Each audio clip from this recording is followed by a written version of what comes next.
ইতিমধ্যেই বেলেঘাটার ছবি আপনারা দেখলেন, আপনাদের দেখালাম বারোয়ারি তলা, সেখানেও কিন্তু ব্যবস্থা হচ্ছে। আর এবার আপনাদের নিয়ে যাব, অনির্বাণ বিশ্বাস রয়েছেন আমাদের সঙ্গে বেলেঘাটারই ইস্ট কুলিয়া রোড, এখানেও কিন্তু সকাল থেকেই বেআইনি নির্মাণ ভাঙার কাজ শুরু হয়েছে।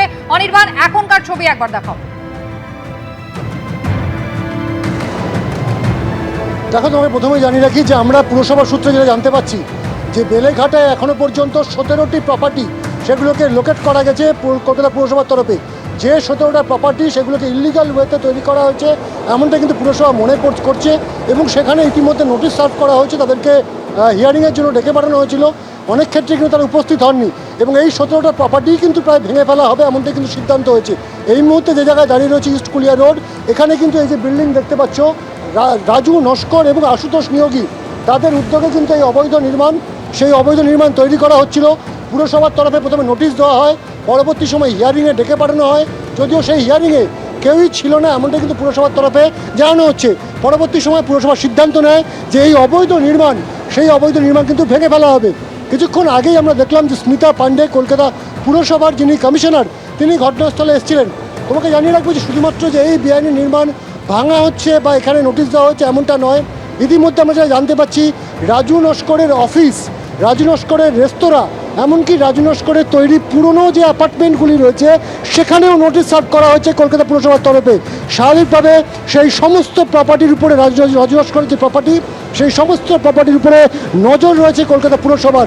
এই মুহূর্তে তুমি দেখতে পাচ্ছ যে ইস্ট কুলিয়া রোডের যে ভাঙার কাজ, সামনের অংশে ভাঙার কাজ প্রায় শেষ, এবং আমার ক্যামেরা পার্সনকে বলবো একটু দূর থেকে দেখাতে যে ওপরের ছাদগুলোকে কিভাবে কার্যত ফুটো করে দিচ্ছে, এবং ফুটো করে দিচ্ছে এমনভাবে যাতে কোনোভাবেই সেগুলো আর বাসযোগ্য না হয়। আমার ক্যামেরা পার্সনকে দেখাতে বলবো যে একেবারে টপ ফ্লোরের যে ছাদ, সেই ছাদের যে ছাদ, সেই ছাদ কিন্তু ভেঙে ফেলা হচ্ছে, এবং সেখান থেকে শিক বেরিয়ে এসছে, এবং এই শিকগুলোও কিন্তু কেটে ফেলা হবে।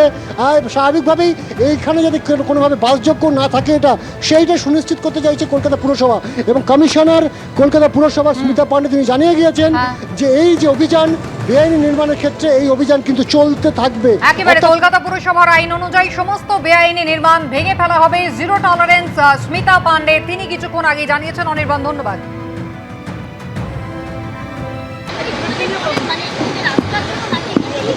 না না, প্ল্যানই তো স্যাংশন নেই, বিল্ডিং প্ল্যানটাই তো স্যাংশন নেই। ম্যাডাম, দীর্ঘদিন ধরে এই বিল্ডিংটা তো তৈরি হয়েছে। হ্যাঁ, পাশেই আমরা দেখছি যে অফিসও রয়েছে একেবারে গ্যারের পাশে। এতদিন ধরে পুরসভার তরফ থেকে এটা দেখা হয়নি যে বিল্ডিং যেটা তৈরি করা হচ্ছিল সেটা আমি আমার থাকাকালীনই তো বক্তব্য বলতে পারবো, তার আগে তো বলতে পারছি। কি দেখে আপনারা বুঝলেন যে সম্পূর্ণ বেআইনি? There is no plan submitted. আমরা তো তারপরে নোটিস করা হলো, দাদা প্লিজ, এখানে ধুলো পড়ছে, প্রচুর ধুলো আসছে। তারপরে তো নোটিস করা হলো, শুনানি জন্য ডাকা হলো, কেউ তো আসেনি সেভাবে, সে কেউ আপত্তি করেনি। আমার কেএমসি অ্যাক্ট যথেষ্ট আছে, নোটিস করেছি, হিয়ারিং করেছি, সবই করেছি।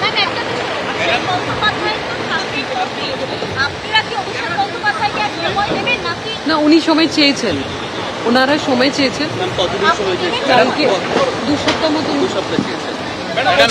এই যে বিল্ডিংটা এরকম হয়েছে, এই ক্ষেত্রে কি আপনারা কাউন্সিলরের বিরুদ্ধে কোনো ব্যবস্থা নেবেন? কাউন্সিলরের বিরুদ্ধে কোনো ব্যবস্থা নেবেন? আইনগত ভাবে যার যার একটু আগে 66 নম্বর ওয়ার্ড অফিসও এখানে রয়েছে। those who are responsible, the action will be taken against them। একটু আপনারাও একদম सुनिए ना, वो कर रहा है ना। না, একদম সেফ জায়গায় এসে ম্যাডাম, এটা তো একটা দায় থেকে যাচ্ছে যে এতদিন ধরে এই বিল্ডিংটা তৈরি হয়েছে, 7 তলা করে বিল্ডিং, এবং ছোট্ট ন্যারো যার বাড়ি ভাই, that is for the thing to decide। Order হয়েছে, এখানে ডেমোলিশন হচ্ছে, দ্যাট ইজ ইট। এবিপি আনন্দ, এগিয়ে থাকে, এগিয়ে রাখে।